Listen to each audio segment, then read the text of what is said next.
Hi అండి, welcome back to Priya's kitchen. ఈరోజు మన రెసిపీ దొండకాయ ఫ్రై.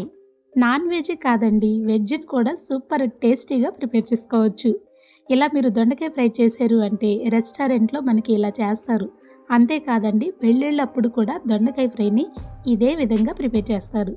ఈ దొండకాయ ఫ్రై చేయాలి అంటే ఇలా లేతగా దొండకాయల్ని తీసుకోవాలి. అన్నీ ఒకే సైజులో మీరు తీసుకున్నారు అంటే వేయించేటప్పుడు కాస్త తక్కువ టైం పడుతుంది.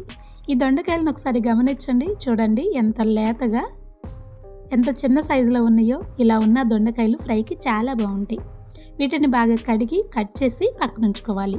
ఇప్పుడు స్టవ్ మీద అడుగు మందం ఉండి కాస్త వెడల్పున్న ఒక ప్యాన్ ఉంచుకోవాలి. తర్వాత కొద్దిగా ఆయిల్ యాడ్ చేసి కట్ చేసిన 3 చిల్లీస్, కొద్దిగా జీడిపప్పు యాడ్ చేసుకుని ఈ రెండింటిని ఇలా సపరేట్గా ఫ్రై చేసుకోవాలి. ఇవి కాస్త కలర్ మారిన తర్వాత ఈ జీడిపప్పుని మనం తీసి ఒక ప్లేట్లో పెట్టుకోవాలి. సేమ్ ఇదే విధంగా పచ్చిమిరకాయలు కూడా వేగిన తర్వాత ఇవి కూడా తీసేసి ఒక ప్లేట్లో పక్కన ఉంచుకోవాలి. అన్ని ఫ్రైలు చేసినట్టు ఈ దొండకాయ ఫ్రైని చేయకూడదు. ఇలా ఒక్కసారి చేసి చూడండి, తక్కువ ఆయిల్తో దొండకాయ ఫ్రై చాలా బాగుంటుంది. ఇప్పుడు ఈ ఆయిల్లోనే ఒక గుప్పెడు కరివేపాకు కూడా యాడ్ చేసుకుని క్రిస్పీగా వచ్చేంత వరకు దీన్ని చక్కగా వేయించుకుని ఇది కూడా తీసి పక్కన ఉంచుకోవాలి. ఇప్పుడు ఇందులోకి 1 టేబుల్ స్పూన్ జీలకర్ర, 1 టేబుల్ స్పూన్ ఆవాలు యాడ్ చేసి కాస్త ఎర్రగా వచ్చేంత వరకు వేయించుకోవాలి. ఇలా కాస్త కలర్ మారిన తర్వాత ఇప్పుడు మనం కట్ చేసుకున్న దొండకాయల్ని యాడ్ చేసుకోవాలి. నేను తీసుకున్నవి చాలా చిన్నగా లేతగా ఉన్నాయి కాబట్టి ఇలా పొడుగ్గా కట్ చేసాను. లేదు అంటే దీన్ని మరొక ముక్క కూడా చేయొచ్చు. ఇలా చేసి చక్కగా అన్నీ యాడ్ చేసిన తర్వాత ఫ్లేమ్ని మీడియంలో పెట్టుకుని ఇలా చక్కగా వేయించుకోవాలి. కాస్త కలర్ మారిన తర్వాత ఇందులోకి సాల్ట్ యాడ్ చేసుకుని మరొక నిమిషం పాటు ఇలా బాగా కలుపుకుంటూ వేయించుకోవాలి. ఈ దొండకాయ ఫ్రై అంతా చక్కగా వేగి మంచిగా రావాలి అంటే ఈ కలపడంలోనే ఉంటుందండి.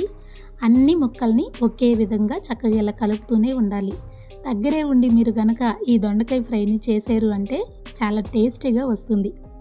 దొండకాయ ఫ్రై గురించి ఇంతగా చెప్తున్నాం ఏంటా అనుకుంటున్నారా? దొండకాయ ఫ్రై చేయటం వచ్చింది అంటే మీకు చాలా వరకు వంట చేయటం వచ్చేసినట్టే. తర్వాత ఇందులో కారం యాడ్ చేసుకుని ఇలా బాగా కలుపుకోవాలి. కారం యాడ్ చేసిన కాడ నుంచి మీరు ఫ్లేమ్ని సిమ్లో ఉంచుకోవాలి. లైట్గా అడుగు పట్టుకుంటుంది, ఈ కారం మాడకూడదు. ఇలా కాస్త కలర్ మారిన తర్వాత ఇప్పుడు ఇందులోకి ఎండి కొబ్బరి పొడిని యాడ్ చేసుకోవాలి. ఈ కొబ్బరి పొడి వల్ల ఇంకా పొడి పొడిగా వస్తుంది. ఈ దొండకాయ తినేటప్పుడు చాలా టేస్టీగా కూడా ఉంటుంది. ఎక్కువ ఆయిల్లో ఫ్రై చేసే కంటే ఇలా తక్కువ ఆయిల్లో చక్కగా ఫ్రై చేయండి, చాలా బాగుంటుంది. మనం ముందుగా ఫ్రై చేసుకున్న చిల్లీస్, కరివేపాకు, కాజు కూడా యాడ్ చేసుకుని ఇప్పుడు ఒక్కసారి బాగా కలుపుకోవాలి. ఇలా వేయించేటప్పుడు కూడా మీరు ఫ్లేమ్ని సిమ్లోనే ఉంచాలి. ఇలా 1 నిమిషం కలిపిన తర్వాత ఇప్పుడు మీరు స్టవ్ ఆఫ్ చేసుకోవాలి. అంతే అండి, ఎంతో ఈజీగా ఈ దొండకాయ ఫ్రైని చేయొచ్చు. ఇది ఎక్కువ ఫ్రై అవ్వకూడదు, అంటే మరీ క్రిస్పీగా రాకూడదు, అలా అని దొండకాయ మగ్గకుండా ఉండకూడదు. ఇలా చేసి చూడండి, దొండకాయ ఫ్రైని చాలా ఈజీగా ప్రిపేర్ చేస్తారు. ఇలా చేసుకున్నారు అంటే ఇది రసంలోకి, పప్పుచారులోకి, సాంబార్లోకి చాలా టేస్టీగా ఉంటుంది. చాలా సింపుల్గా దొండకాయ ఫ్రైని ఇలా తయారు చేయొచ్చండి. దొండకాయ చేసేటప్పుడు చాలా ఎక్కువ ఆయిల్ పోసి ప్రిపేర్ చేస్తారు. అలా చేసే కంటే ఇలా చేయండి, ప్రాసెస్ చాలా ఈజీగా ఉంటుంది. రెస్టారెంట్ స్టైల్లో మన దొండకాయ ఫ్రై రెడీ అయింది కదా. ఈ వీడియో మీకు నచ్చిందా? నచ్చితే మన వీడియోలు మీకు తెలిసిన వారికి, మీ ఫ్యామిలీ మెంబర్స్కి, మీ ఫ్రెండ్స్కి షేర్ చేయండి. మరిన్ని టేస్టీ సింపుల్ రెసిపీస్ కోసం మన ఛానల్ని సబ్స్క్రైబ్ చేసుకోండి. Thank you.